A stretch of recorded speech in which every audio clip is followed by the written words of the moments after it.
My name is Christian Basil. Years ago, I had an idea. I got myself a TARDIS.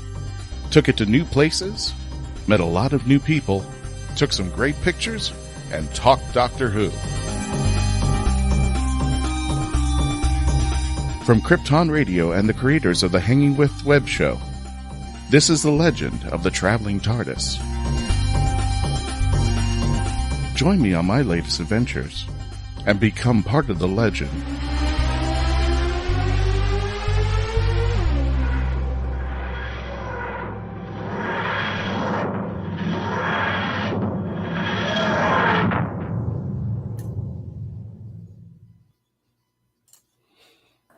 So, Mackenzie, you're going to get a kick out of this. I did not have to reboot my computer, not once, not twice, but 3 times to get things started.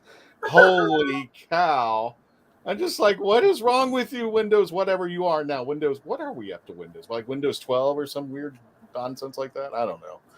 Anyway, welcome, ladies and gentlemen, to another edition of The Legend of the Traveling TARDIS. My name is Christian Basil. I am the host of the show, and today we will be interviewing some special guests today.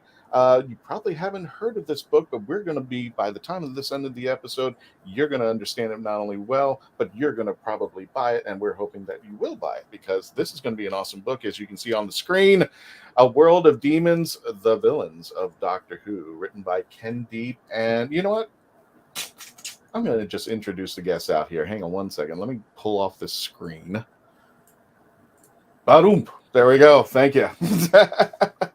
Everybody, for you happy holidays. We are celebrating the 25 days of Who-mas over on our Facebook page. Don't forget to subscribe and follow us on the Facebook page. We're at 64,000 and hoping by the end of this year, we're going to be at 65,000 right at the end of this year out there. And right now, if you haven't already, go ahead, like, share, subscribe, and subscribe to the YouTube channel, youtube.com/The Legend of the Traveling TARDIS. Our goal was to hit 2,500 by the end of this year, and you guys surpassed that. We're at 2,550. So, you know what? I'm greedy. So let's go for 3,000. Let's do it. Let's go for 1 million. I'm totally greedy out here. So welcome there. And let me go ahead and introduce our panel guests for today. We're going to start off. You heard her voice just earlier. The lovely Mackenzie Floor. And what do we say, Mackenzie? What do we say when we got that going out there? What do you got? What do you got? We got a cat alert. Cat alert. Traveling TARDIS cat alert. And Hannah and Ken will absolutely know what that means at the end of this episode. Basically, anytime one of our panelists has a cat crawling on the screen, we've got the cat alert coming. Mackenzie, how are you doing? I'm doing good. And this is pause for those who are wondering. This is pause. Camera shy. It's just not. She's just right now a little bit. What am I doing? What am I doing right here? Oh, Mom, don't let that thing up. Oh, I see another. I saw the tail of another. Good grief. And I've got a pesky fly, a single pesky fly that's flying around my camera. And You it's have a quite flea that flew in your house, and it's just, oh gosh. Well, folks, I want to introduce our special guest today, and we want to show you, as you saw in the title, a very special book, A World of Demons, The Villains of Doctor Who, and our contributors are right here. But first of all, let me start off with the lovely Hannah Friedman. Hannah, how are you doing today? Welcome to the show. Thanks for joining us. Yeah, thank you. It's great to be here. I love your background. I love the non-frills tree. I like it. And that's not an insult. No, I like it's very less simple. is more. This is my Jewish Christmas tree. I haven't set up my menorah yet. I'm waiting for Thursday. But you know, it's an excuse to have lights. No, I love Christmas lights. I love a good Christmas light show there. Hannah, tell us a little bit about yourself and how you are involved with this book. Well, I contributed a chapter to A World of Demons. I contributed a chapter on the Silence in the Library and Forest of the Dead episodes from the David Tennant portion of the series. And in the rest of my life, I'm a writer. I mostly write about addiction and mental health. So it was interesting to sort of use those skills to write about something completely different for once. And this is my first time being published in a physical book, although I've been published online a great deal. This is a first for me. So wow. Well, congratulations. How's it feel to be like we got our stuff out there? Amazing. It's really amazing. I'm really proud of this one and really just so delighted to be sharing the space with so many other great writers and so many other exciting ideas. And don't forget, if you want to join in on the conversation, by all means, if you have your questions about the book, or if you got anything for Hannah and Ken, in just a few minutes, we'll be introducing Ken, please join up live. Just type in, don't forget, if you're on this, if you haven't signed up for the StreamYard yet, make sure that you sign up and put your name in there. Oh, wow. Hi. I just somebody came into the studio and I don't know if they want to be seen or not, so I'm going to keep them off track for just a little bit there. Speaking of keeping things off track, because I am just so great with segues, Ken knows that so well. Mr. Ken Deep of LIU. Hey, how you doing there, sir? How are you? Welcome. Thank you for joining us. Again. Well, everyone, Christian, you and Mackenzie as well. Thanks for having us. And I was laughing a little bit, and my mic was muted, but I was laughing when you said that the author of the book, and I'm like, there's 16 of us. Oh, that's true. Well, technically, you're all the authors, or the authors of the book. True. Yeah. That's true. It is probably 10 or 11 of the greatest pages in literary history. If I'm not modest. There. What was up? I jumped into the stream and it changed the layout. Oh, good grief! I just put it back to solo. Sorry, no problem. Back to you again, Dave. Can you take over? Never, but you know, can you take on the chats there, Dave? I can try and take on the chats. Yes, you got it there, my friend. Thank you, Ken. What was that? The cactus? Yeah, that's Meglos behind me. Let's see if. Okay, gotcha. That's Meglos in all his glory, left over from the convention a couple weeks ago. Just put some curly hair on him. We'll call him Tom Baker. I like it already. After seeing Hannah's Christmas tree, I thought I should have put lights on it. It's not too late. For like some festive, the festive season. Some bulbs. Mm-hmm. Happy Meglos to everyone out there. Yes. Is that a thing now? Is that like what was it? Happy Life Day from Star Wars? Happy Meglos Day. Right. Yeah, we just created our own holiday at the convention. I mean, why not? We're Doctor Who fans. You can do whatever we want. Right. And don't forget, be in the chats there if you have your questions for Hannah, Ken, myself, the lovely Dave Chapman. You know what? I'm just going to throw it in there. How you doing there, Dave? I have no idea how I'm doing, apparently. Melanie is on her way to take care of things, but I'm glad you came in here. I appreciate it there, pal. Thank you so much. Love the hat. Yes, I am in the process. The plan was to get home into Red Deer and get set up for my my Christmas set sooner. Oh, my God. But I have not had a chance to do that. And so I just kind of threw my laptop up and was like, okay, great. Here we go. I don't know why I know why you reminded me of this. I was at a convention just recently called Krampus Con. And our friend Daniel was out there with Dalek, Hal, and Ren. And but no, I got a better picture. I got a better picture of that. There you go. Nice. very festive, and just for all the kids, just to scare them the heck out of there, we'll send Krampus and the Dalek after. Don't be naughty, kids. Don't be naughty. I was yesterday was Krampus knocked, and I was wearing my Krampus sweater, but it is upstairs somewhere because I took it off. I don't even have my Quidditch jersey on today. Like, that's how not prepared I am. That's okay. I'm not prepared either. I was three times I had to reboot the computer 3 times, and I just like, after the third time, I'm just like, I'm about to go to cell phone, and finally kicked up on there. Melanie, I'm waiting for the extremely slow. So I don't know what it is. It's computer issues today. A festive cactus. Okay. Hashtag Guru. Next to your computer, like I have, a gaming computer, streaming computer. Yeah. Gotcha. It's great. So without further ado, you know what? Let's go to a commercial break. And when we return, Ken, Anna, we're going to be talking to you about your new book, which everybody can see here. Let me go ahead and pull up the banner. No, I'm going to do one better. I got a lovely picture, and then I've got a robot with it. The World of Demons, the villains of Doctor Who, and we have been edited by David Bushman and Barnaby Edwards. Not the one that you think. Sorry, I asked that same question out there. So when we return, please continue to stay logged on, tuned in, and become part of the legend. Commercial break. Here we go.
Oh, brilliant! It's hard to believe that in the 56-year history of the greatest sci-fi television show in the English language, there has never been a fan guide to Doctor Who.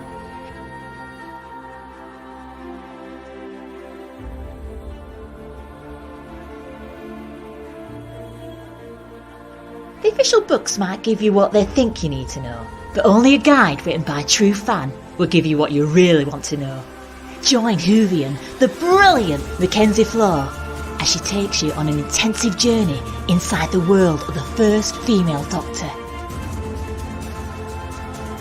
In the Binge Watcher's Guide to Doctor Who, Season 11. Right, let's get a shift on. We are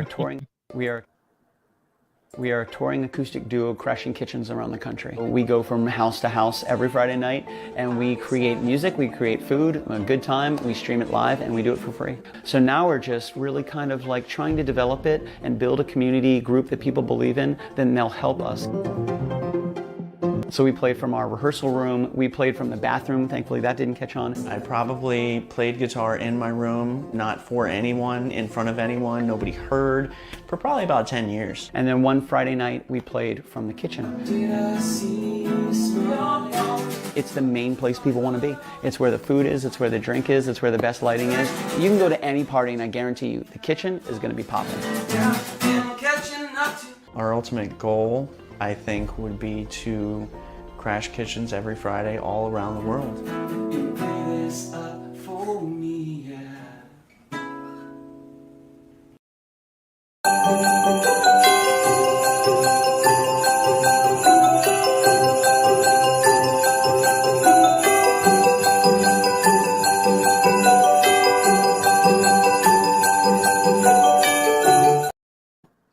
Ladies and gentlemen, welcome back to The Legend of the Traveling TARDIS. My name is Christian Basil. As you just saw briefly, that was just a bit thumbnail of what's going on over at our Facebook page and our YouTube channel, The Legend of the Traveling TARDIS, the 25 Days of Whomas. We are having clips from Doctor Who. We've got pictures from classic Traveling TARDIS, as well as new stuff coming up over here. And just some all-round Christmas holiday fun for everybody up until the 25th of December. So go check it out. Don't forget to subscribe. YouTube.com/The Legend of the Traveling TARDIS and Facebook.com/The Traveling TARDIS. Welcome back, everybody, as we interview the lovely Hannah and Ken. They're going to talk more about their book, about things. So You're in your commercial break. What's that? I said during your commercial wait, break. Let's For Mackenzie's book, which is absolutely wonderful. Thank you. I Out your have power it right. strips. Ken's plugging. Yeah, I'm plugging.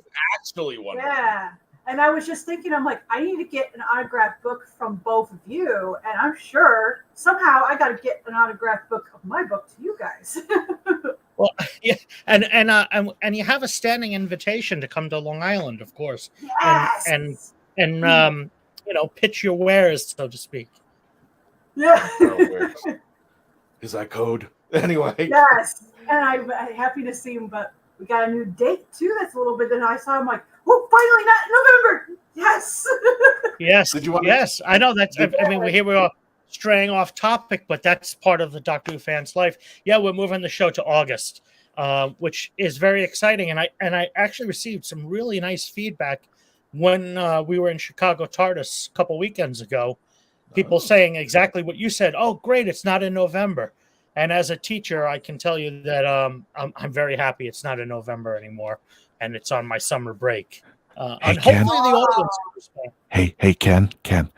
August 20th is my birthday. So that would be a great birthday present to come up to LI Who and see that, All right. Let's do some stuff out there. So everybody, if you for those of you who are listening onto the audio, Long Island Who has been established as for next year.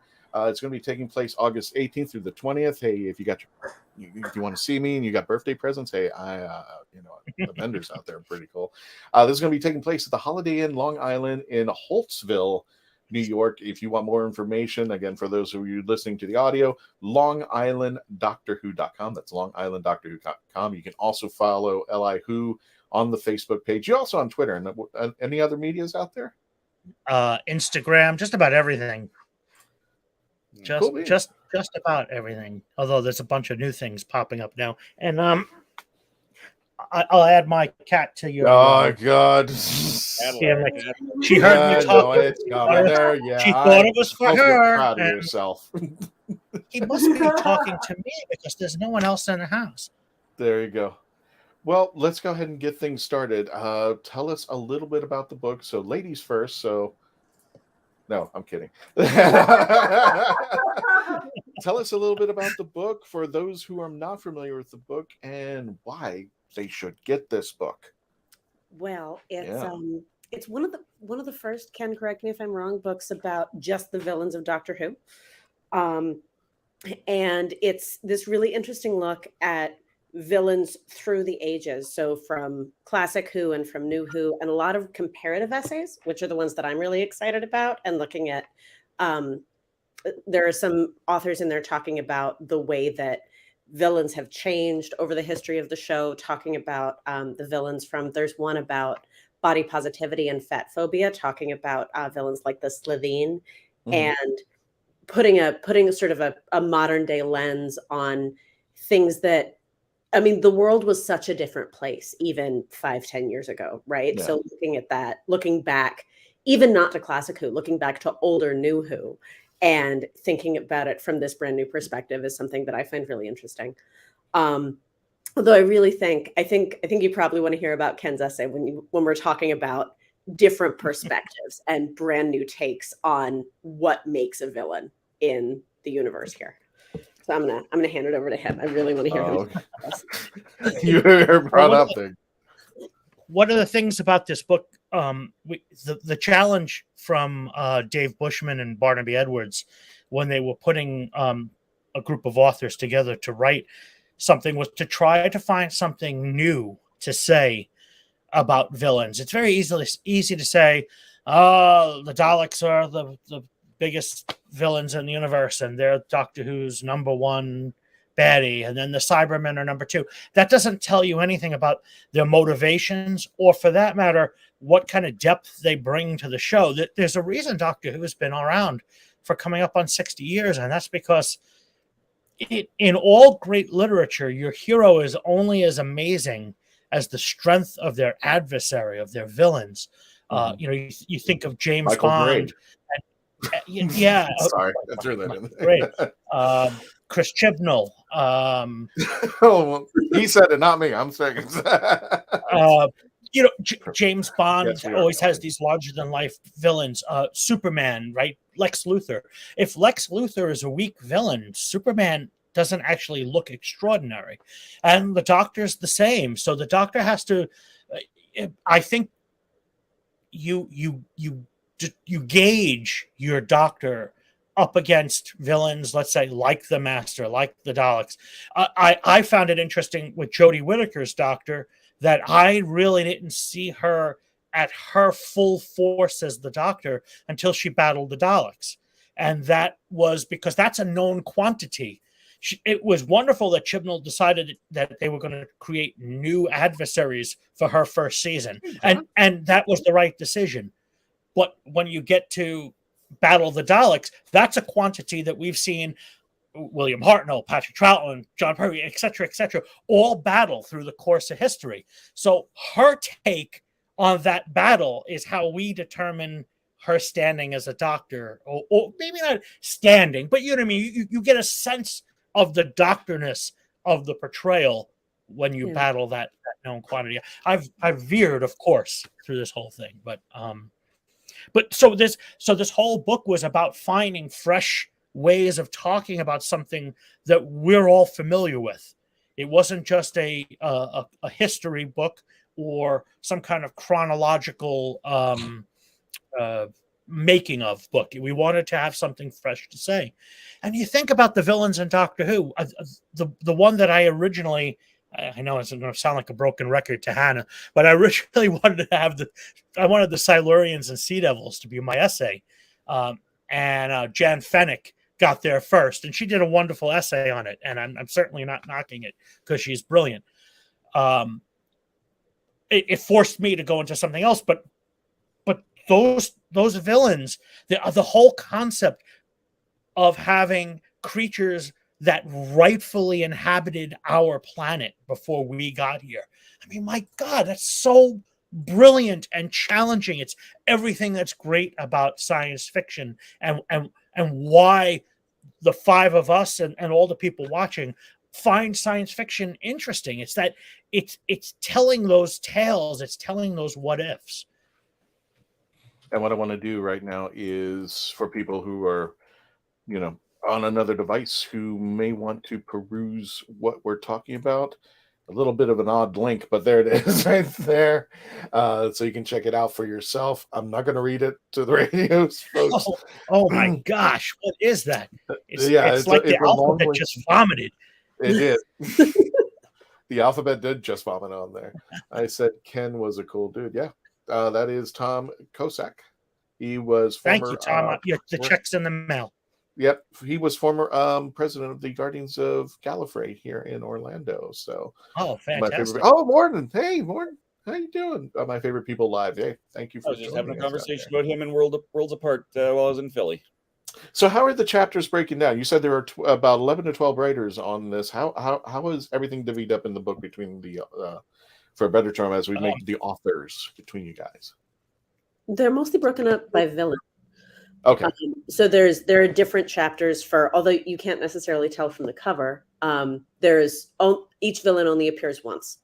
And then on the cover, the reason I say this is because, and the cover is so beautiful, I think, but the Master is the one who appears multiple times, of course, because there are multiple versions of the Master.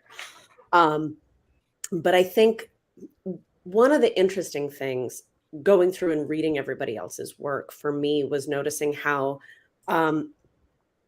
everyone comes in with a different perspective on the Doctor, right? Of course. I mean, that's part of what all of us love about Doctor Who is that it's this, they are this incredibly multifaceted character in ways that most main characters don't get to be. Most main characters don't get to evolve over the course of decades and over the course of so many different actors. And really, I think one of the brilliant things about any story that uses time travel is time travel is the license to rewrite the plot instantly. Time travel gives the writers the ability to go back and change history and rewrite things and come up with alternate realities and different versions and paradoxes without having it break any of the rules by definition. And the Doctor gets reinvented in so many different ways, and the villains get reinvented in so many different ways. And sometimes that means new takes, like the Silurians, right? Like new takes on villains that we've been seeing for this epically long time. And what does it mean to look at the same story from a new perspective? Right. And sometimes that means the Doctor running into somebody and he's got this long history with them. Like in my piece, I was talking about River Song, and running into somebody where there's a question of who remembers what and who's really in charge of the story and who has power over the narrative, right? In ways that I tend to get really heady and philosophical about this stuff. I sort of look at it in terms of villains and heroes. Sometimes I'll ask myself, like, it's not who's winning the fight, it's who's winning the story, who's winning our empathy, which is, I don't know that everybody looks at it that way, but I tend to get lost in that sometimes. I have a question for you, and I'm trying to phrase this as best I can to make sense out of it. Yeah. Which villain or monster do you think challenges the very moral core of the Doctor best?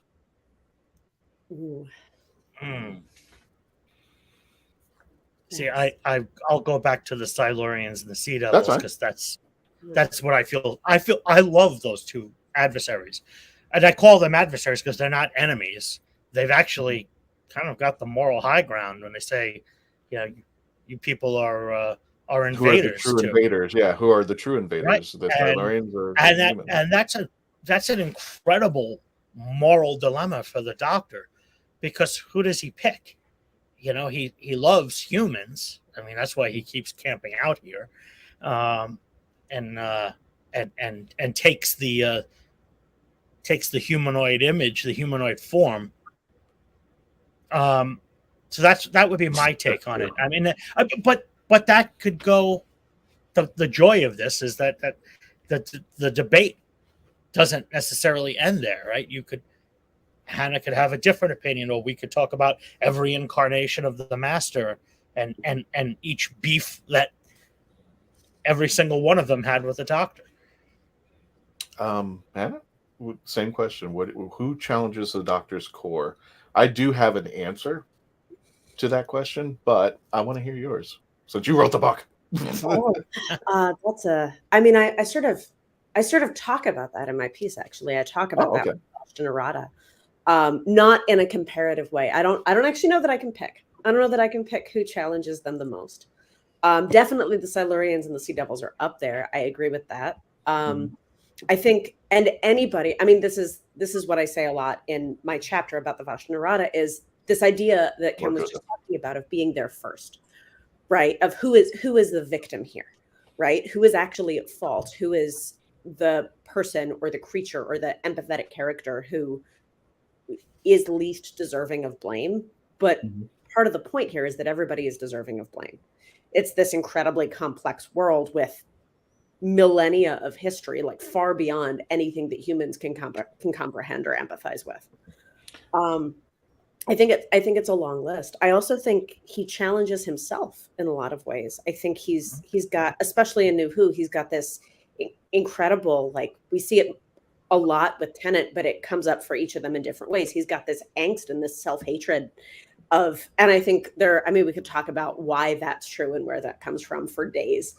Actually, I think if you don't mind me interjecting, I think the best scene about this is the scene where the three of them are in the 50th anniversary in the jail cell, and they're looking at each other, and they're literally talking to themselves, but from three different perspectives: the man who forgets and the man who regrets.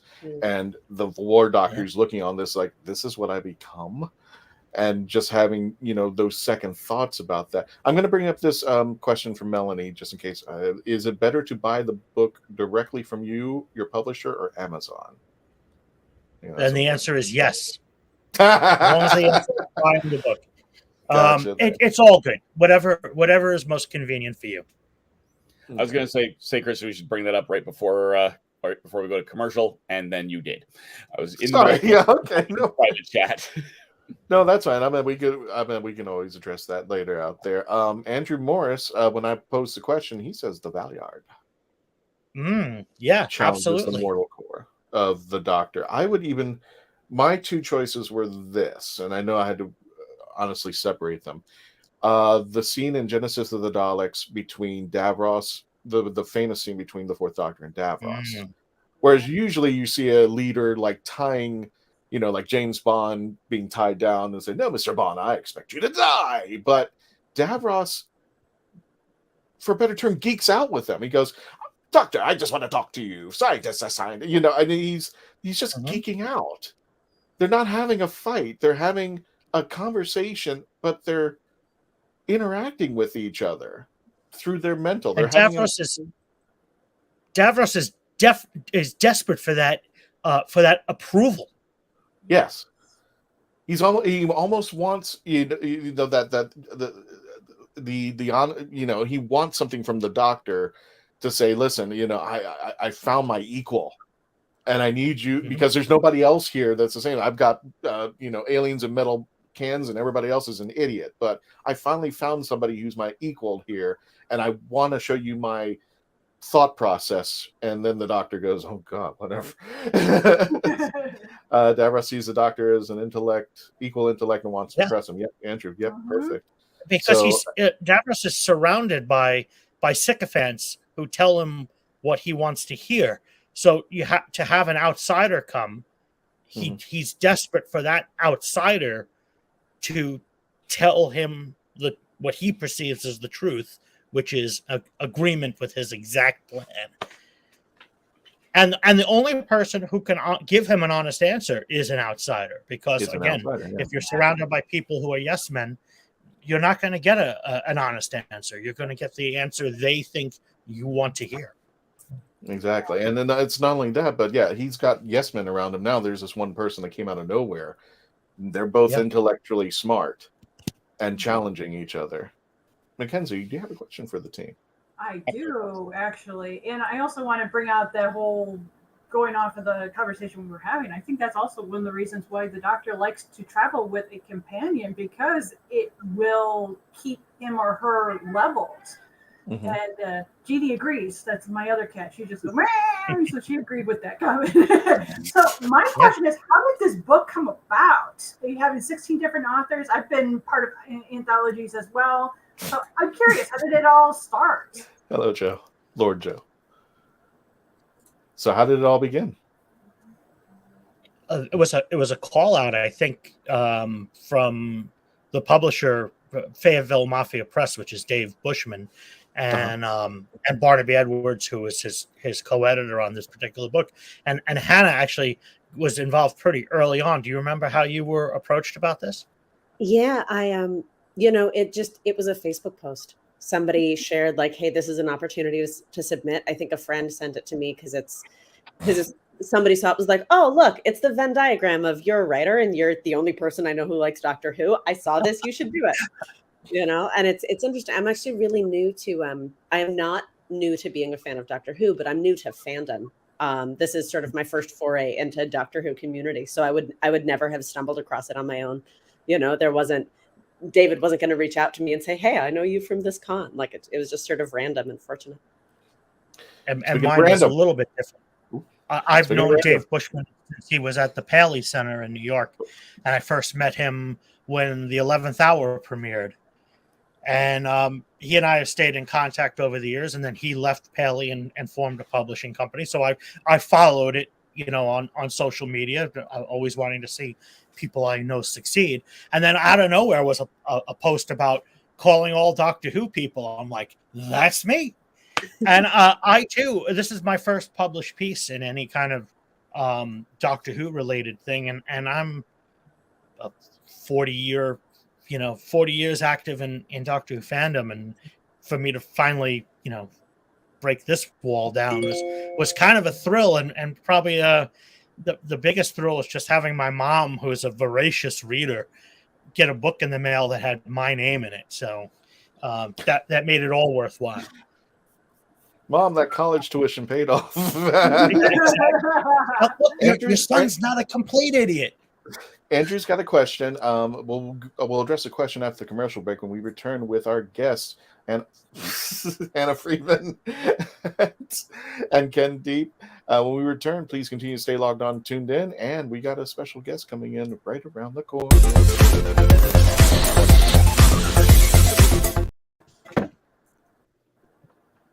You have more options than ever before when choosing a film, a television or internet series, a book to curl up with, or even a radio show or podcast. Get to know the people who are creating for you. The Hangin' With Web Show, hosted by award-winning author and journalist G.W. Pomacher, is the internet's fastest-growing web talk show series. The Hangin' With Web Show features professional, yet casual, in-depth interviews with creative arts and entertainment pros. Meet the people behind a digital revolution in creating more quality content than ever before in the history of media. Find the Hangin' With Web Show on YouTube, Facebook, or Twitter, or simply go to www.hanginwithshow.com. That's www.hanginwithshow.com.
What's up, Internet? Paparazzo Dave Chapman here. And as I'm recording this, it's almost the holiday season. What that means is almost time for me to start decking these halls for our annual holiday review series. This year, as part of our holiday series, we're going to be talking to Jared A. Sorensen, creator of Parsley. If you've ever played Zork, Oregon Trail, any of those old text parser games, that's what this is, but in analog form. And after we talk, some other friends are going to join us on the feed, and we're going to actually play through Kringle Crisis. This is a Parsley game, and we're going to take your command suggestions right from the comments section. So join us December 7th at 4 p.m. Mountain, 6 p.m. Eastern for this live event.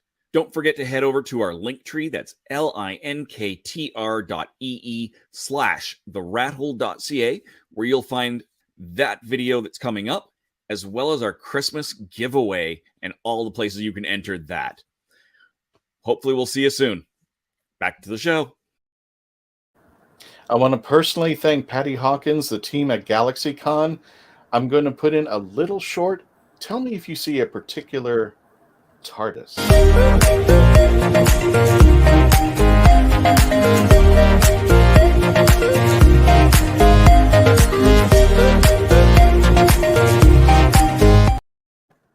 Ladies and gentlemen, welcome back to the Legend of the Traveling TARDIS. My name is Christian Basil, and we got to give a shout out to Catherine Tate. She celebrated her 53rd birthday just recently. Her 53rd birthday. I'm trying to find where the date is. Oh, okay, December 5th, just yesterday. So yesterday, happy birthday to Catherine Tate. She turns a lovely, I don't think she's bothered, but she is a lovely 53 years old. And for people who've been asking, I'm sorry, that's an old picture of Catherine. No, she doesn't have a broken hand. She's fine. That was just, I think she had a skiing accident, and she was lovely enough to take a picture of the TARDIS. So thank you, Catherine. Happy birthday out there. Welcome back to the Legend of the Traveling TARDIS. My name is Christian Basil. We are here with the lovely Ken Deep, and as well as the lovely Hannah Friedman, talking about their book, as you can see in the title. Let's bring it up over here. At the World of Demons, the Villains of Doctor Who. And we had a question from the audience. Let me see if I can find it. Well, you look. Is there an audiobook version of this? Or is there not planned? Oh, you are. Hang on.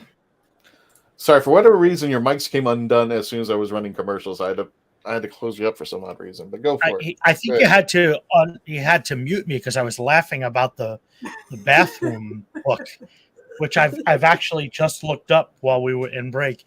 You mean that? Hi. Oh my God, there it is. Hi.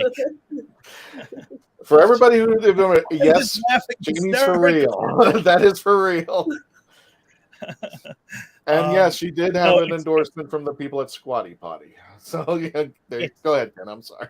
Oh, it's not available on audiobook yet. I already had Matthew Jacobs read the first few pages of my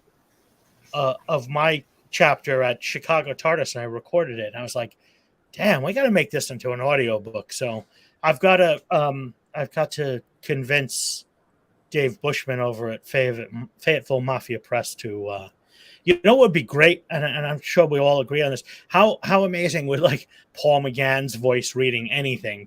Maybe the ingredients to Cheerios or something. Anything the man reads is just velvet, Oh yes. Well, I mean, if you can get if he's available, Tom Baker, he can read the phone book. Yes, I know we would all listen there. Andrew Morris says, another question: which of the Doctor's enemies actually do think they are villainous and are not justified in what they are doing?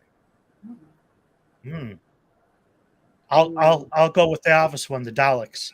They think they're always right. They're very insecure, and they just don't see the value in anything else other than themselves, and that's probably as heinous as you can possibly get. Hannah? I don't think they do. I don't think they act in any way for anyone else's benefit. Where like the Cybermen, like, hey, we can make everything better. Like, check us out. If you put all these robotic parts, you'll never die. And they kind of think they're doing the right thing, even if they're not. They're maybe the end. The end doesn't justify the means, but they kind of think they're in the right. The Daleks are they're just terrible. They just want to destroy everything. Yeah, I agree. I would give the same answer, I think. And this reminds me of a conversation you and I keep having, Ken, about what makes a good villain, And I think, and you'll be bored of hearing me say this, but I think what makes a good villain is an empathetic character, is somebody who, whatever their reasons, whether we agree with them or not. And I think in some stories, this is even true for the Daleks, where even if we think they're terrible, they believe in what they're doing so deeply that there's some kernel of like, if I were in your shoes, I would probably be doing the same thing. I think that makes for much better storytelling. And just when you're really invested in both sides of it, even if you disagree with one of those sides, that makes it more of an emotional struggle for me anyway, as a viewer. Yeah, and I think the reason that classic fans worship Genesis of the Daleks and modern fans worship Dalek is because in both of those cases, there's something more than just them stomping around, right? You're given some insight into how these things all transpired to get where you want to go, and to your point, then suddenly you're like, oh wow, this Dalek's been chained up here, and now the Doctor's torturing the Dalek, and the Dalek's still kind of a jerk, but the Doctor's even more of a jerk, and with the genesis of the Daleks, that formation, right? They were fighting this war, and one group in that war went one direction and one group went another direction, and those are real things. They can happen right here on Earth.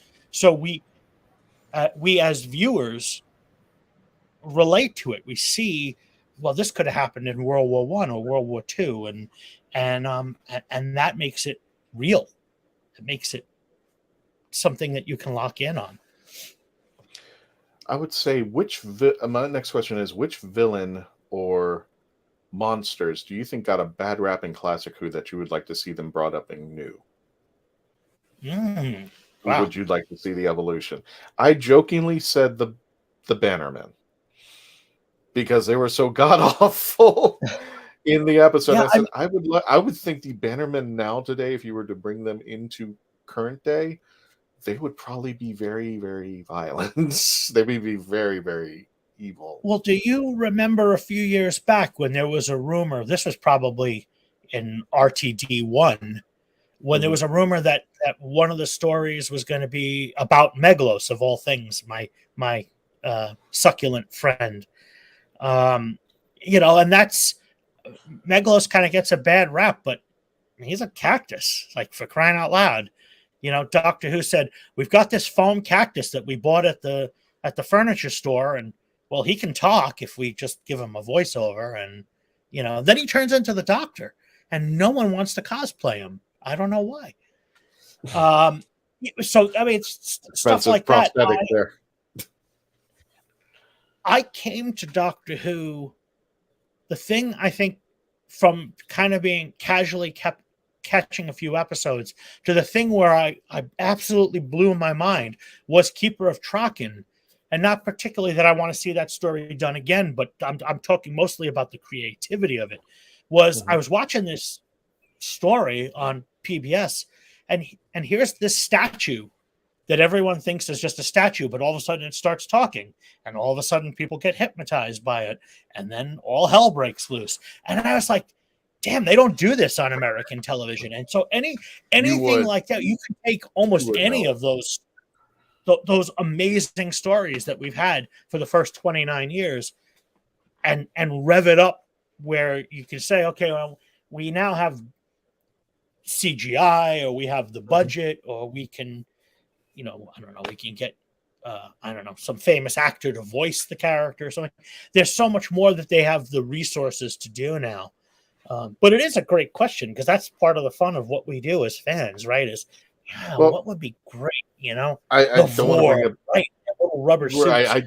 I don't want to bring up an old wound, because you mentioned the name that shall not be mentioned beforehand, our former showrunner. But one of the things I disagreed with him when he started his run was that when he started, he said he was going to disavow anything, you know, in the classic. No classic directors, no writers, no monsters or anything. And I thought that was a grave mistake. And I think that was one thing that RTD realized, that he needed the classic Whovians to come into the new series to help it out. And I still think you have a treasure trove of classic Who stuff that still has to be unearthed into the new series that would be, you know, getting its awakening, whether it be CGI or new prosthetics or you know, a different dimension, or even the Time Lords.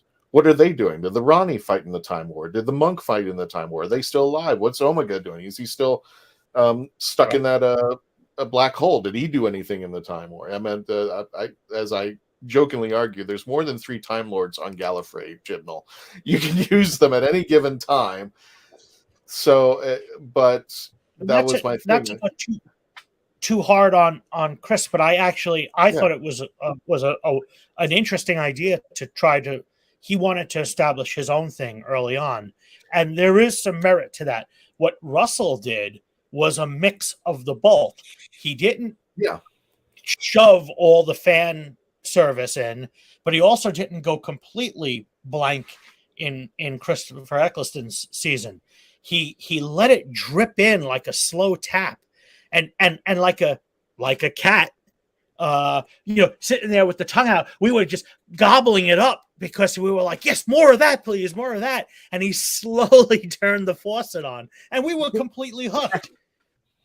Well, as I mentioned in previous podcasts, I said, like, you can bring in the Daleks with the Vashta Nerada. You can bring in the Cybermen and then the Ood. You can bring in the Centaurans and the Weeping Angels. Mix it up a bit there and make something of the new monsters that come out there.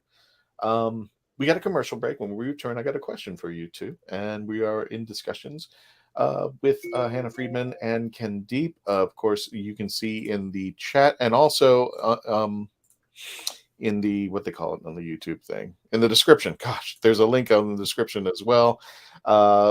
The world, a world of demons, the villains of Doctor Who. When we return, please continue to stay logged on, tuned in. Oop, let me go ahead and bring you up there. That's what the book looks like. When we return, please continue to stay logged on, tuned in, and become part of the legend. Last commercial break. We'll be right back.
Meet the Doctor. I'm the Doctor. But not the one you were expecting. All right, sexy. It's time to go home. Doctor Who Velocity. Streaming now. You seem to be drifting, sweetheart. I'm not drifting. I'm waiting. What for? The right man. I've seen him. I've met him just once. And then I let him fly away. Ladies and gentlemen, welcome back to The Legend of the Traveling TARDIS. My name is Christian Basil. We are here with Hannah Friedman and Ken Deep, who are contributors to the book A World of Demons, the Villains of Doctor Who. As we continue our discussion, don't forget you can always... Ooh, sorry. But that. You continue with our chats. If you have any questions about the book, it's in the description if you want to purchase the book. How much is the book, Ken? It's $20. $20. Or is it $19.99? That's one of those things that they do, right? Yeah, $19.99. It's definitely not $20. It's 1 cent less. Okay. Then the shipping and handling comes in. There's your pennies. Exactly. So definitely, if you want to check out the book yourself, and if you want to get a purchase, this is make a nice Christmas gift for your fellow Whovian this time of year. A World of Demons, the Villains of Doctor Who. Link is in the description as well as in the chat. We're back here. Dave, you said Melanie had a question, right? Yes, she did. Gotcha. Bring it on up. And then I got a question for our guests. Totally wrong set. There we go. There. There you go. When you wrote about your villain, did you set parameters around their appearance? TV only, books, Big Finish, etc. Oh. Yeah, it's a good question. Hannah, you'll start with this one. Well, I had it very easy. I wrote about the Vakshnarada, and they did appear in Big Finish, I think. Yes, they did. They did. But nobody understood it was the fifth Doctor. So I think it was, yeah, they showed up, but I'm just like, okay, that's it. Right. Like they sort of breezed through. And I was really interested. Like I said, my 9 to 5 work is I write about mental health, and I do a lot of research, and I cite a lot of data, and it's really interesting stuff. And I wanted to go in the exact opposite direction for this. So I think if you look in the back, if you look at the citations of all of the different pieces, I'm pretty sure I'm the only author who only cited 2 episodes. I'm not talking about the whole history of it. I'm not talking about other criticism. I'm not talking about Star Trek episodes and how it compares. It's just those 2. So and the Vakshnarada also, because they have so many finite appearances. I mean, it's not like I was writing about the Daleks, right? So for me, that was a pretty simple proposition. How about you, Ken? My essay, which Hannah kind of teased a little bit earlier, my essay, because I didn't get the Silurians and Sea Devils, what I picked to try to come up with something to say something different. I actually posed the question: what if the Doctor is the villain of the piece? And at the risk of getting pitchforks and torches from Doctor Who fans at conventions for the next decade, I actually wrote the piece in kind of a tongue-in-cheek way. So it's meant really just to have a little bit of fun with the concept. And I didn't realize that it would get so many discussions going in. And now I've guaranteed myself panel time for the next decade with the topic.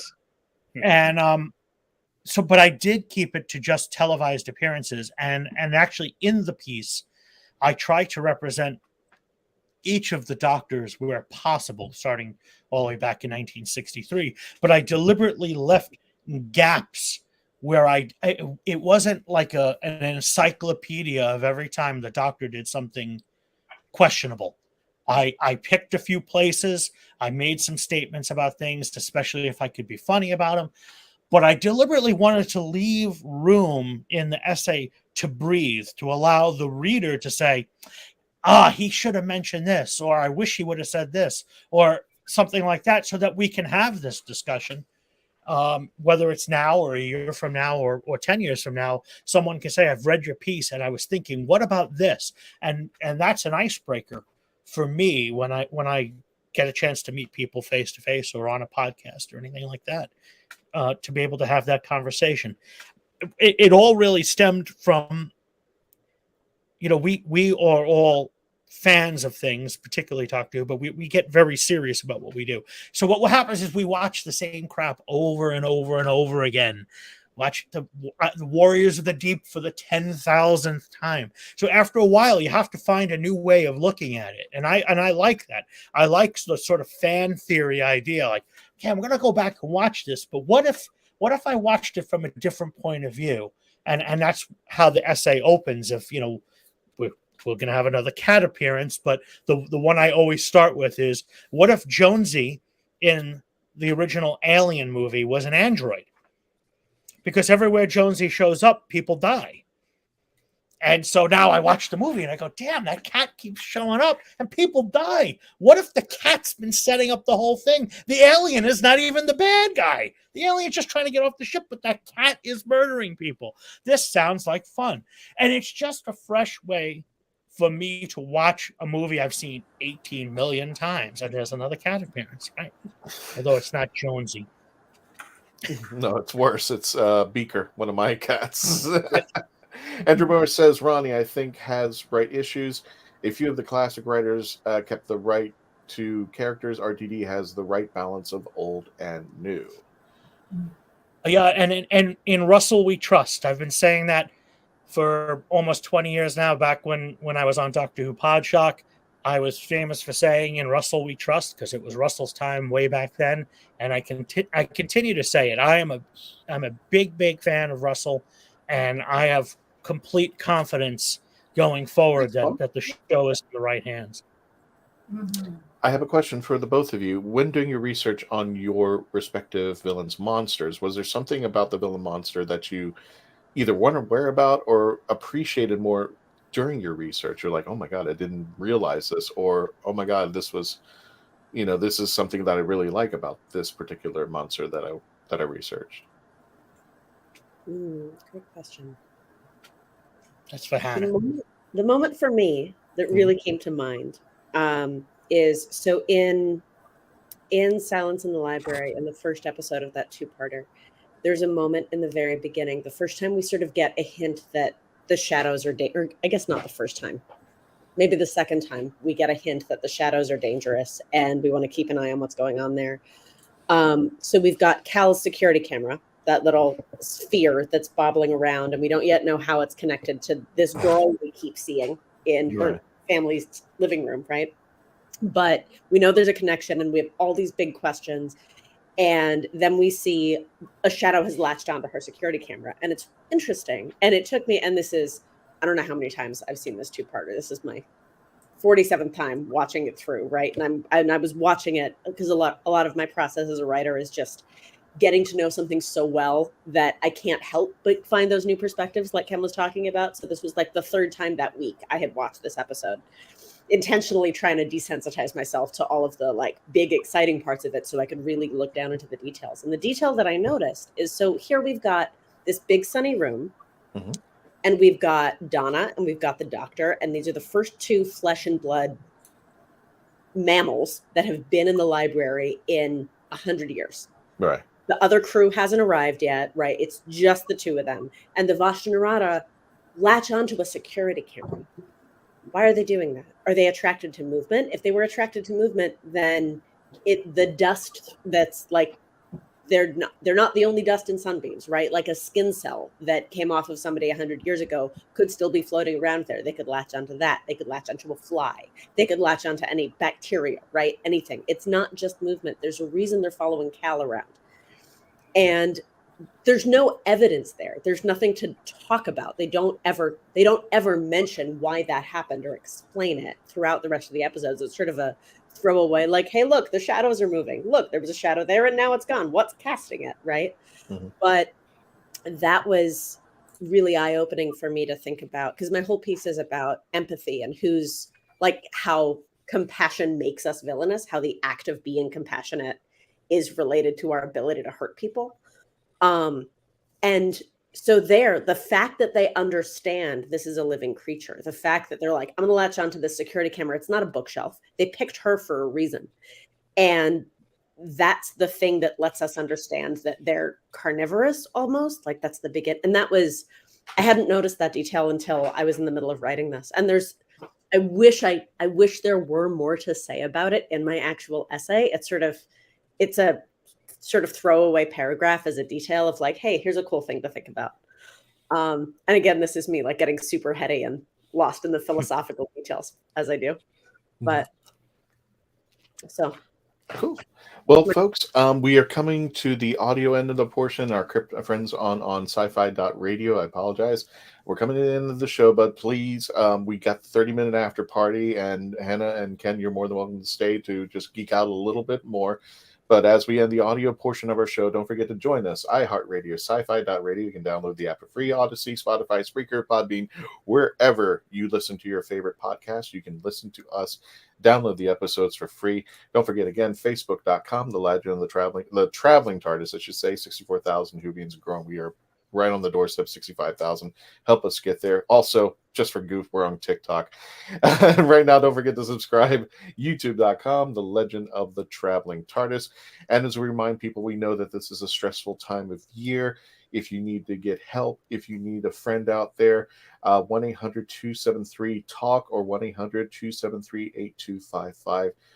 Reach out to somebody, a friend, anyone, please. But if you feel the need, get some help. You even call this number. It is 24/7, or you can text them at 988 for the hotline to let people know, hey, this is a stressful, and this time of year can be full of anxiety, but don't let it get to you, because you need to be around to become part of the legend. We're going into the after party, folks. We're going to continue our discussion with Hannah and Ken, and we're going to continue to geek out and answer your questions. But for those of you listening to the audio, thank you so much. Please stay safe and become part of the legend.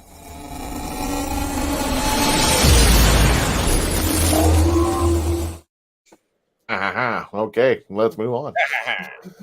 And for those of you watching on the Facebook, YouTube, Twitch, and Twitter, for some odd reason our videos are going to Twitter now. Thanks for sticking around. So I have a question for the both of you. Was there anything in the chat? I'm sorry, I wasn't paying attention. There's a couple, but I also have a question as well. Oh, go for it. Go for it. Yes, yeah. By all means. Yeah, I'm just hogging up the air here. Well, that's okay. That's okay. That's the way usually it works. Shut it. Shut it, Dave. Shut it. So one of the questions, I actually got a couple, but one of the questions is, if an opportunity like this would come up again, would you do it? And then to tie in, my other question is, did you find anything when you were writing your particular essay to be challenging, other than what has already been said on the podcast? Ken, answer the question. All right. My question. I did find it very challenging, but because I'm not a writer by nature, it's not like something I knew I wanted to do it. I knew I had the ability to do it, but it's not something like it's not like I have this, the great American book inside me. I just really wanted to do it for enjoyment and for a little bit of personal pride. So it was challenging because I had to learn a whole new skill set, and luckily the editors were very supportive of that. allowed me to be a first timer. And I'm sure it's far from perfect, but I think it's actually kind of addicting, and as Mackenzie can probably relate to, because Mackenzie's a multiple, has multiple books to your credit. I think it's addicting, and I think I want to do it again. Is my answer, and I think the success of this book, even early on, has convinced Fayetteville Mafia Press to continue to put Doctor Who content out, and I know that both myself and Hannah are excited about continuing our relationship with them. That's awesome. I know for myself, I didn't even hear about this project that you were in. And if I had seen it on Facebook or anything, I definitely would have jumped on it. So if there is something where they're going to allow something in the future, keep me informed. So it's funny. I mean, now that we're not like sort of officially on air, but I have a We are. We still are. Well, I mean, I'm not recording. I mean, we're live. Yeah. But I have a thing in my notes. And I don't know if you can see it, but I actually have Mackenzie's name on a list of people for the second book that I would recommend to the publisher. Oh, thank you! Just because I followed you for a long time, and we just always, not literally. Not following you like through the window or anything like that. There she is. Wow. Cats. But the object for us from the start was to find fresh perspectives, and I think that you're the type of person that if given a challenge like that would actually find that exciting. I love being challenged for things. That's one of the reasons why I do a lot of anthologies. A lot of people ask me that, they're like, why do you do anthologies versus doing like going straight and just doing all novels? And I'm just like, well, because you can do so much with those challenges and find something that is like right now I have a story that I'm working on that has to do with a fairy tale, and I found a huge flaw in it last night. I'm like, I'm gonna have to rework this now. So, yeah. But I think that I think that the success of the book and when I say success of the book, this is still an independent publisher, but one of the reasons that I what sold me on Fayetteville Mafia Press was that their distributor is just top notch. I mean, we're carried by all of the major booksellers in the United States and in the United Kingdom, and really the point of doing something is to get heard. So while it's we're not a name brand like a King or a Patterson or something like that, where automatically people just stock your book. But we're making enough of a dent that this independent publisher is like, wow, Doctor Who is something people are interested in because they're buying the book. And they have a huge selection of cult publications. They started out and still to this day put out a lot of content for like Twin Peaks fandom. That's actually where they got their start. But I've branched in a number of different directions, and so now I'm excited that they're going to continue with Doctor Who, because I think it's like we were saying about this first one, just good to have people putting out challenging ideas and trying to find something new to say, because the show is 60 years old. It's tough not to retread. I mean, if you had $1 and on the 50th anniversary a decade ago, if you had $1 for every person who put out just your episode guidebook, you'd be a millionaire. And while I'm sure every single one of them has something good to say, it would have been great to have someone say, instead of me doing that, I'm going to present a different perspective. And what I loved what you did was, Mackenzie, was you were concentrating on the first female doctor, why this is important, what is groundbreaking about this, what's going to be exciting about this new era. And now with Shooty coming in, we're gonna be inundated with exciting. I can't wait to write that book, because I'm still working on the second book. I'm going from with Binge Watcher Guide. I'm doing a different perspective as well. As in this particular one, I wanted to look at more of the doctor from a mental health perspective. So it was very interesting that we have Hannah on here, and that's one of the things for me. I'm not very much into the mental health. However, I have my own challenges with mental health. So for myself, I found, well, if I look at it for myself and use that whole theme, because that is so fun and challenging. Yeah. We see a mental health crisis going on right over there with Christian. Look at it. Yeah. I love that as a take on it, or as an angle on writing about Doctor Who. That was one of my original pitches. So I originally pitched 2 different essays. I pitched the one I wound up writing about the Vashta Nerada, and I also pitched a piece about Missy's last episode. And the angle I was gonna use for that one, had I gone in that direction, was analyzing the Master through the lens of PTSD. Yes. And this redemption arc of this person who has PTSD because of their own villainy. Yes. Oh my God. I still want to write that essay. I still want to do it someday. I got too excited about the Vashta Nerada and I couldn't for this one. I mean, in the second book. We were pretty narrow in our focus with this, and yet just the Master as an example, or drilling in even deeper, just Missy, you could write so much stuff about, whether it's PTSD, the near redemption that happens. I mean, it's like how close we got to redemption in that story. What I love about her performance, about Michelle's performance as Missy, in comparison to everyone probably since Delgado created the character, was that it wasn't a manic performance.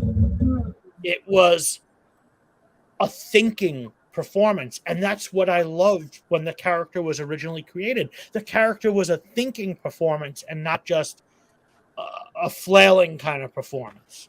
Yes, absolutely. Because the character's more interesting if they're a schemer.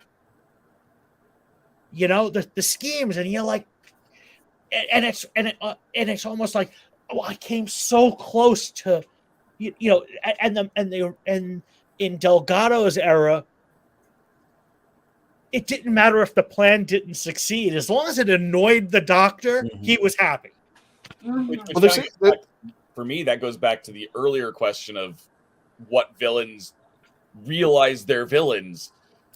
And that's definitely most iterations of the Master. There's no pretense of I'm trying to do good. It's I'm trying to mess up the Doctor. I'm trying to do what I want. Yeah, absolutely. And that's another challenge for in this second book, is having to talk about how the Master suddenly just flipped like that, and how that happened. And I have a theory of what happened. And so that's one of the things that even with the conclusion of the Jodie's run, I still I had a theory at the beginning of the series, and that theory still held all the way through. What I'm curious about, and I think it was in a discussion that Hannah and I may have had on a panel, but do you remember we were talking about, it was something with them. Hell, I lost my train of thought. No, because we would, just kind of to this point, but there was just so much discussion, and it was everything about what we've done with this has been so rich because we're talking to people, and the greatest feeling is when panels are over that we're on, and people just coming up to wanting to continue the conversation because it's kicked off a dialogue. Yeah, it's such a great feeling. Absolutely. And one of the things for me that I found with, like, when I wrote Binge Watcher's Guide, is I had some people who came up to me. They said they had never watched Jodie. They hadn't even watched Doctor Who. And then I started talking about some of the things, and they're like, I'm buying that book. I'm going to start watching the show. And I'm like, just talking about just stuff like that on like a human level. And that's one of the things that I wanted to do with the second book, is go into it. Actually, Andrew kind of went where my idea was, is saying that the Ninth Doctor could be argued to having PTSD. And that was, I believe the Doctor has PTSD. And I also can believe that possibly, well, I definitely think that she is also neurodivergent, which I am. And there's certain ways that you express things that things just don't come across. Like there's a scene with with Graham that I absolutely loathe the scene so much because it came across as being comic or comedic. And I was just like, I didn't even think it was that. It was and just. I realized it was. when I sat back, I'm like, the doctors, if I look at this from a neurodivergent perspective, I'm like, I get where she's coming from, even knowing I disagree with how the scene played out. Well, we're talking about the cancer reveal scene at the end of Praxis. Mm-hmm. And this is where I just wanted to take Chibnall with a Nerf bat outside for a little bit down there, only because the Doctor has seen worlds destroyed, universes gone, genocide amongst the millions, has lost people left and right. But this is the same Doctor who stood in front of on top of the headstone. Yeah, Stonehenge. Stonehenge. And the way I describe that scene is the Doctor's reputation is the weapon. And the Doctor's knowledge and know-how is the weapon. He's standing in front of all of his enemies. He's got his cards laid out, the 247 everything. And he's convinced the entire team, the entire people. They're playing a game of poker. He's got his cards on the table. And he's convinced everybody he's got a royal flush. And he says the one thing that makes it all worthwhile. Let somebody else try first. And it's the brilliant. And everybody starts running off. It's like, we don't know what to do. But anybody could have just taken a shot and boom, that would have been the end of the Doctor. But they were so scared because of his reputation and who he was. Flash back to the moment where he's standing into the Ark and he's talking about Homo sapiens, that wild speech of Peter Capaldi when he's talking to the Zygon story, the war story. Now we're here and I'm socially awkward. No, this would have been the moment that you could write some brilliant stuff for Jodie to spout out, directed it so well. This is the moment where Jodie's Doctor could have flown and you could have talked about the small battle, even though she's taken on galaxies, right? Even a small battle is something to I've do never with that. met somebody the who size wasn't of the battle important. doesn't matter. Yeah, absolutely, it was a huge missed opportunity. This is the thing, Melanie. I don't even think it was a shot at comedy. It was just poor taste in general. It was just they didn't. You could tell the writing didn't know classic Who, and not even that. I don't even think they knew the Who before that. The Who that got developed by Russell T and Moffat, that Who that was coming into play. I just couldn't accept it. It was just bad characterization. But the reason why I bring this up is because I lost my train of thought. Well, that's okay, Christian, because I actually remembered the conversation with Hannah was about that that it doesn't always have, the universe doesn't always have to be threatened. Was that our conversation at some point? Yeah. That sometimes you can just have one person be threatened, and this goes back to the cancer analogy that we were just talking about. One person battling cancer, to that person is the battle of the universe. Right. Mm-hmm. And you can use that. You can use the Doctor's knowledge of the universe to say this battle is just as important as battling for the entire universe. And he's even said that before. And I was just rewatching A Christmas Carol because it's Christmas, right? And he says, and there's that beautiful moment where I don't remember the Scrooge character's name, but the Scrooge character says, don't worry about her, she's not important. And he says, oh my God, how incredible, in however many hundreds of years, and all of these sides of the universe that I've seen, I have never once met someone who was not important.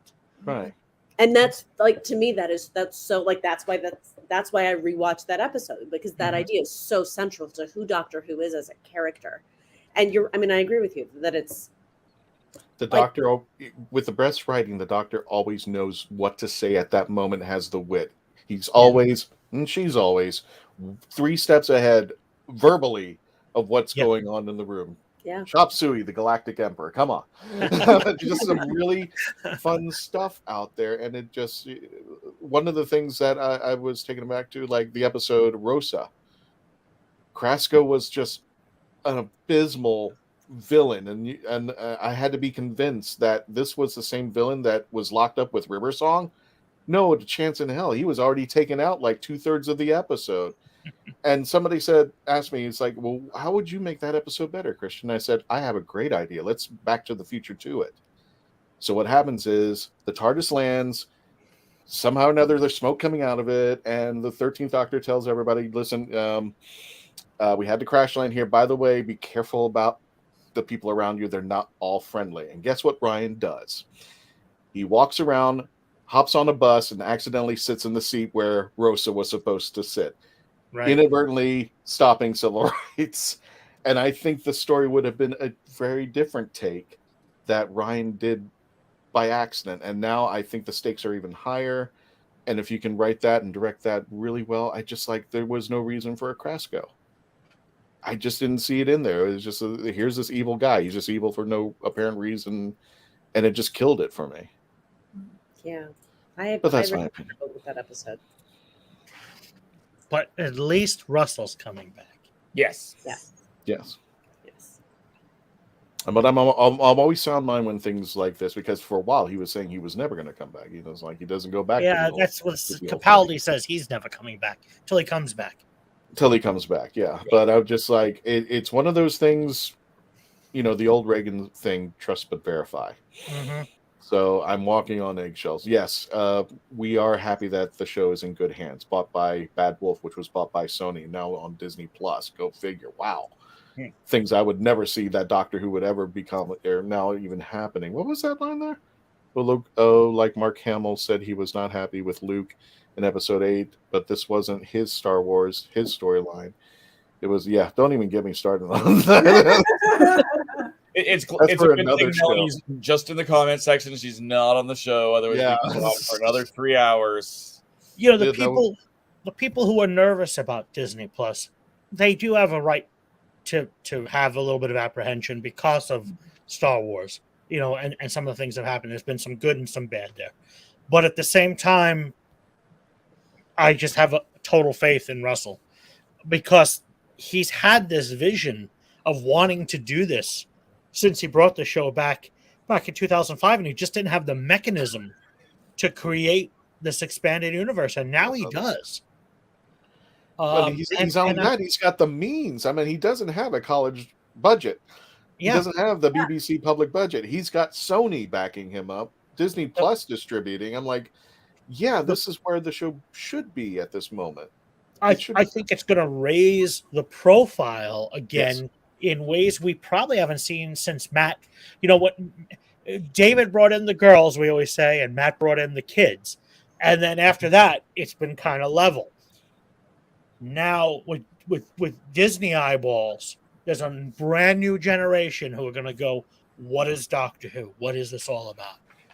And Ncuti, in just the limited amount of stuff that I've seen him be Doctor-ish, not talking about sex education or any of his previous work, talking about the little video he did where he's explaining Doctor Who. It's only a couple minutes long, but he's the Doctor in that. And I'm mesmerized by it. And the Doctor Who just flows out of the man. I'm like, this is the way I felt when Matt was cast, where I'm like, this guy's got energy like I've never felt before. And it was a breath of fresh air back then. And that's the way I feel about Ncuti. And the exciting thing about Ncuti too, I mean, I'm so excited. I'm so excited about Ncuti as the Doctor, and from a creative perspective, I could talk about that forever. But even before that, if I can speak on behalf of the gay agenda, which I can, and I now will, if David brought the girls and Matt brought the kids, Ncuti is going to bring all the queers. And I don't think Doctor Who has seen that before. Hannah, I got news for you. They've been here all along. Yeah. Little segment of, I am too. There's this weird segment of straight edge queers who are not nerdy. Yeah. There are not many of them. But I'm not mocking it, but I think ever since John Pertwee wore a frilly shirt and a velvet jacket, and And who knows, maybe even before then. Yeah, no, that's fair. I'm hoping. I'm hoping more than that. It's not just, and I'm not dissing the LGB, but I'm hoping Shooty brings everybody to the table. Well, that's the no thing. matter what they. I think the kids are coming in too, because one, he's very young. He's got that youthful energy, and it's on Disney Plus, so there's going to be an exposure. And what will happen is the adults, I think, will go, I've heard of that. Even if they've never seen the show, there's a brand recognition. Yes. And they'll go, let's try that out, or let me dive in. And I've heard a lot of strange things, like they need to get the back catalog and blah, blah, blah, blah. No, they don't need to do any of that right now. What they need to do is put 2023 content on their channel and leave it alone. Let it grow. Let people discover it. Make them be Indiana Jones. Make them go and discover, how do I find these things? How do I get into it? If you throw it all out there, it's going to seem like, holy cow, there's 18 million episodes I have to catch up on. Don't do that. You'll alienate them. I have not watched Supernatural. Because there's 18 million episodes. I have yet to watch the whole thing myself. I've seen a couple episodes here and there, but yeah, I was the same reason. And it's very interesting. Also, I agree with you, Ken, when you're talking about Disney Plus, because now that I have had the experience of writing for screenwriting and TV now, that one of the things that TV is doing now, and it really has been going on for a couple of years, but really going forward, you're seeing TV series are going to be built more for, instead of just a niche type of audience, they are looking for the whole shebang. So anybody, grandma can sit down, or grandson can sit down and watch and enjoy Doctor Who, and that's exactly what that whole is. So because of that, I think Doctor Who is going to be getting more popular than already ever has. And we'll be seeing some spin-offs that Russell's been wanting to do too. Oh, Dave, just in case, Bob Iger, it's time for a Doctor Who attraction somewhere in Walt Disney World. It's time. You can create a land. I don't care. You can put bubble beer in it. Whatever the heck that stuff is. That butter beer. Yeah, whatever. Make that. I'm making that stuff up. But it's time for Gallifreyan land. It's time for some fun stuff. It's time for a dark ride and get all the doctors out there. Hey, build a hotel. Well, let me ask you, if the choice was Doctor Who land at Disney or a Paul McGann series, what would you take? You hurt me, Ken. You really hurt me deeply. That's easy. Paul McGann, because That's right. Would you like to take a pinky, Mr. Iger? No problem. Yeah. I That's think all I'm saying. I think at some point it's going to be almost like a televised Big Finish. Yes. And not quickly, and you don't want it to be quickly. You want it to grow naturally. You want to be patient and wait for good things to happen. I'm a little disappointed that, we're going to do a Dalek spinoff and a Cybermen spinoff. Neat, but can we get Paul McGann first? Yeah. As far as my understanding is that hasn't actually been confirmed. It's just been a rumor at this point that is what's the. But the Daleks on their own, honestly, probably don't excite anybody. Yeah.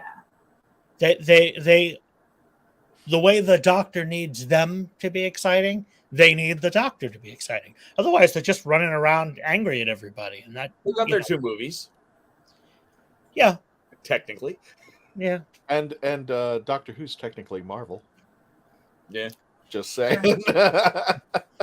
Oh, the technicalities that we can go. Yeah, exactly. And who in Doctor Who now are technically Disney princesses? Oh no, Missy.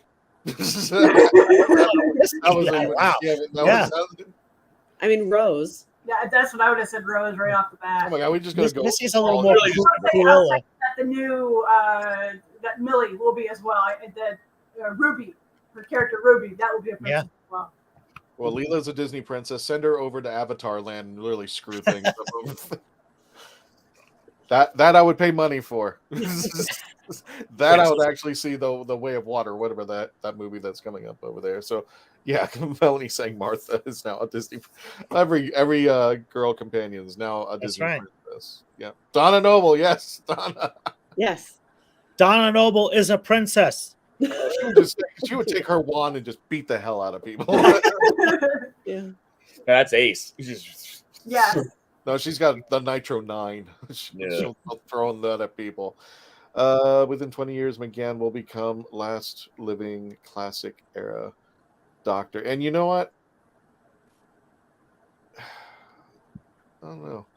I've always thought about if they should recast Doctors or if they should deep fake them. That's always been a challenge. I think a deep fake is for something cameo related. Yeah, it's something if you're only going to use it for a minute, and it's if the only way to get Roger Delgado on the screen for a special moment is to deep fake it, that's fine. If he only has to deliver like a single, a line for a moment, but if you're going to do that to bring the character back to life, it doesn't work for me. I actually get taken out of it.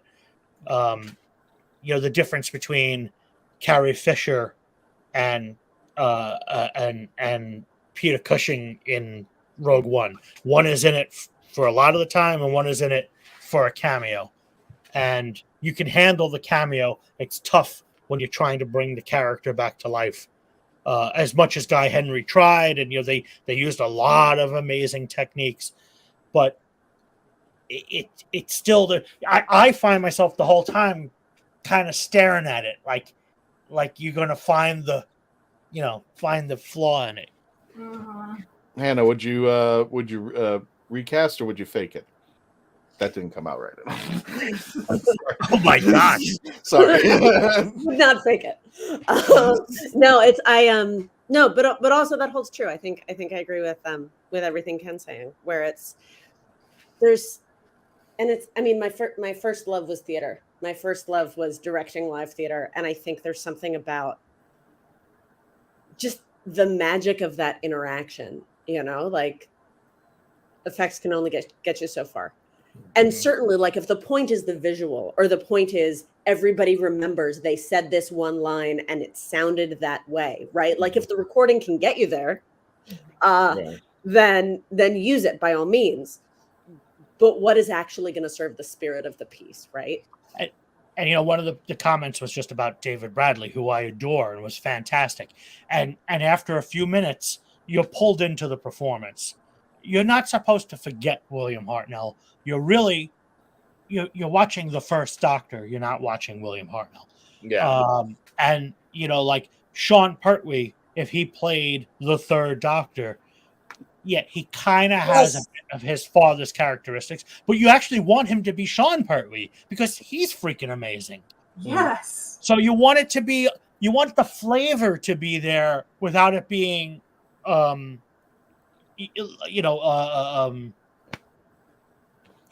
copycat, a clone of it. Yeah, absolutely. And that's what David Bradley does as the first Doctor. He's not trying to be every little nuance of William Hartnell. He's doing his own thing because David Bradley's pretty damn good on his own. Mm-hmm. So here's a question for you, coming from the same kind of thing. Reece Shearsmith as Troughton's Doctor, would you bring him in the same way that we brought, that we got Bradley, or would you recast that with someone else? Maybe one of Troughton's grandkids or something, because there's a bunch of actors in that family. And most of them don't look anything like Patrick Troughton. No. And no. That was the thing. Like, that was the only casting in that entire docudrama that I did not like was him. But would you bring him in, or would you get someone else? I think you could. I think we haven't really explored a second Doctor casting, so there may be somebody out there. And it's weird with Big Finish; they're going for vocal tones. Yeah. They're not looking for the aspect. So if they've recast Doctors in Big Finish, but they're going based on sonic needs, not on visual needs. Yeah. When you're thinking television, it's a whole different animal, and Yeah, I'm not against it because it's really the only way we're going to keep this alive. It's not like the show is 10 years old. The show is 60 years old. And I don't know. I don't mind Sadie taking over for her mother. Yeah. Yeah. She's got the she's voice and the fantastic. mannerism. Or if worse comes to worse, a descendant of... We're going to have to figure out who the daddy is. But it's just like... Exactly. Folks, we are slightly coming over to the end of our show, so I do want to include our discussion. Ken, if you want to talk about the August 18th through the 20th, 2023. Yeah, our dates moved. LI Who for the 60th anniversary will be August 19th and 20th. We're back to a 3-day show in honor of the 60th anniversary. It's a summertime event. And then the book is out too, which we're seeing pictures of, and the Doctor and Ace apparently enjoying it. There's Matthew and Vanessa as well. And some of this the book is Doctor Who. It's the A World of Demons, the Villains of Doctor Who. It features 16 authors. It's available now from Fayetteville Mafia Press in both the U.S. and in the U.K. from all reputable and a few non-reputable booksellers. And it has contributions by Hannah Friedman and Ken Deep. We do have, if you are watching this after the live feed, we do have the link in the description on YouTube as well as Facebook, and also in the chat as well. If you want to check it out, I'll go ahead and repost that. Folks, if you are still looking for your holiday treat, you can check back to our Thanksgiving foodie special that we had for 2022. Don't forget to watch that episode. That was a cool episode where you got to watch all of our panelists live in front of you cook their favorite geek recipes in front, including Dave. I think Jessica was on there. She was making her balls. I forgot her balls. That was just the running gag of the whole show, that she dropped her balls all over the place. And you got to see it, Ken. It's really Alton jokes the entire time, which was very weird. Exactly. And we wanted to give special thanks to our friends Jake Estrada and everybody at Krampus Con this past weekend. If you got lucky, you got to see Ren with his Santa hat and the Krampus. And we're still running all throughout the 25th of December on our Facebook page. Dave, I do see a picture that's been added. Do you want to talk to us about that? Yeah, so in my I'll just back up. So Sure. I've got my big There we interview go. here tomorrow. You saw the commercial if you were around earlier for that, talking to Jerry Simpson, which is going to be amazing. But I also said there will be a giveaway, and that has been posted up for the last week and a bit. So if you go to my link tree, linktr.ee/therathole.ca, you can enter to get a copy of Kringle Crisis. We moved it. We switched it to that. There might be a okay. version of that. But yeah, you could win a copy of Kringle Crisis. You can also play along for our fabulous guest. Kringle Crisis is Parsley. It is an analog version of those old computer text parser games. So Zork and Wizardry and all that. So Jared will be taking the role of the parser of the computer, and a few of us have got Nisha is coming on. Oh, okay, cool. I've got Caitlin, who does a bunch of reviews for me on Looney Labs and Pyramids, and Andrew Looney coming in from Looney Labs, who's a very big fan of that. So please join in. Same time tomorrow over on my channel. Gotcha.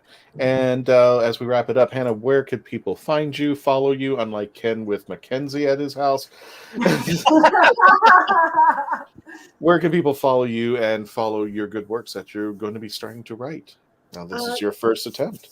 Yeah, so the best place to find me for now is Hannahdotes on Instagram. So it's HANNAH Cadotes. Or you can look at my website, which is just khannahfriedman.com. But Instagram has my more recent stuff, I think. Gotcha. Ken, where can people stalk you? Well, I'm usually outside of Mackenzie's house. With There we go. No, I'm at Ken Deep just about everywhere, and LongIslandDoctorWho.com is the all spelled out. LongIslandDoctorWho.com is the website for the for the convention. And I also want to say thank you for having us and giving us all this time and actually just coming up with great conversation. This has really been a lot of fun. Oh, we could have cut further because the next question, I wanted to tell you this, and I was actually going to ask it, but I was going to think that we were going to run for like another 3 hours. Yeah. Which is what you brought up earlier. Is the Doctor good and evil, or good or evil? And we actually bring that question up to the and that usually they book us for like a 45-minute. We're usually in there for 90. Yeah. And it keeps going. They won't stop. It's just like I will throw something out there, but I will give you a little bit of a taste. And I said, okay, because one of the questions is what do you define a hero or a villain? By Mackenzie's Black Alchemist. That too.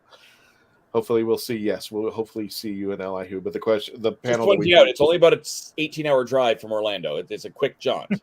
Yeah. If I just stop at the McDonald's for that, that super duper thing of latte or whatever that stuff is. Detour through Tampa, we'll pick up Melanie. And don't pee anywhere. I can make it out there. I want to thank especially Hannah Friedman and Ken Deep from Elihu, guys. And again, if you want to purchase their book, it's inside the description as well as in the chat link. What happened to Ken? He's gone. He's gone. We weren't done yet, dude. Something I said? Probably. I don't know what's going on. Started with technical issues. We're going to end with technical issues. There you go. Yeah. And if you're back there, we'll go ahead and end the show, but come back into the link. I just had a few questions for you. Folks, thank you so much for joining us. Don't forget to say goodbye. Again, please stay safe out there. If you need help, please let these folks know. I'm going to put it up in just a second there. Please, 800-273-TALK, 8 or 8255 for TALK, or text 988 for hotline. If you just need to reach out to somebody for help, please, by all means, contact these people. And I know he just sent me a He just PM'd me on Facebook, said I just dropped. I said, get back in here. Why would you just get back in here? Anyway, just don't forget to say goodbye on the way out so we can catch you on the in the chats. And we'll get that in just a second there. Oh, there. Wait a minute. Okay, wait a minute. Just people are showing up now. There we go. There we go. There's Melanie. Good night in the day. She shows up. Well, I kept being in the chat, so. No, I appreciate it, but we want to see your face. We want to see you. I figured the comedic wise when he dropped out, I'm like, oh, I could try getting in it now. Barnaby didn't show, so you're fine. Anyway, thanks for coming up on the end of the show, Melanie. Don't forget to check out Melanie on Instagram, Pieces of Melee. And she does her live shows. You can check her while she's building. What were you building earlier? We're working on stained glass for, try to do this as quickly as possible. On Instagram, there is in my Star Warsy community, somebody called @Hondo Supply. They once every year they do an ornaments project where a bunch of people can make ornaments, decorate ornaments, and they send it to him. Everybody bids on them, and he picks a charity to go for. Last year was Magic Wheelchair. This year is Mission 22, which is supporting veterans in the fight against the suicide rates of veterans. So I was building a stained glass ornament because I work in stained glass at my full-time job. So we were making a couple stained glass ornaments, shipping them out. But that starts December 11th. Again, Hondo Supply is on Instagram, and that's when it's going to start December 11th to bid and get money for helping those vets. Oh. And that's a period on the end of that sentence. For next week, fingers crossed, we're hoping to have our friends at Who North America, so you can see what fabulous merchandise is out there for Doctor Who, especially in their store, to bring them on and show us it's for your holidays. If you're looking for that last-minute item for your favorite Whovian, why not? Check out this next episode. You get to see live from inside their store, soldering stained glass Star Wars stuff with lead-free solder. Yeah, I was using lead-free specifically because it's a Christmas ornament. In the stained glass industry, you usually use 60-40 solder because it does contain lead, but that's because it's you're not going to go up to a window and hopefully touch it and lick it, hopefully. But an ornament, kids can, puppies can, dogs can, that, using lead-free solder for these ornaments as well. Ken's I- going I- to yeah. Mackenzie's house. I mean, I've They went to looked Mackenzie's Mackenzie's house, so- window already. Yeah. Mackenzie, I'll make you some windows. Yeah. Tell me what you need. All right, everybody, please stay safe. Continue to become part of the legend. Thank you so much for coming. Tony, take us out. Have a great night, folks. Happy holidays.